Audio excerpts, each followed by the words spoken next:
Поранешната претседателка на антикорупцијската комисија Билјана Ивановска го оцени настанот со нејзината наследничка на позицијата Татјана Димитровска како тежок удар за општеството и институцијата. Новата претседателка на комисијата се сомничи за одавање службена тајна за предметот адитив. Сега, според Ивановска, на потек е собранието кое ја избрало Димитровска за антикорупционер, но и самата комисија која треба да направи проценки за ризикот корупција. Не треба да се седи со скрстени раце.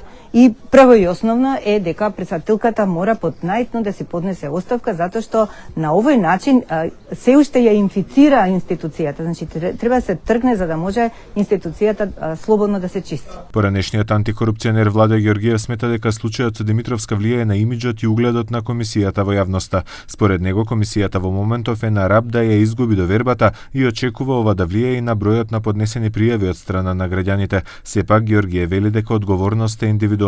Доколку останатите членови успеат да се соземат на наистина од овој шок, може комисијата да продолжи работа со тоа што да видиме што ќе се случи со претседателката. Дали ќе поднесе таа оставка, дали собранието може и по сопствена иницијатива ќе побара оставка од претседателката.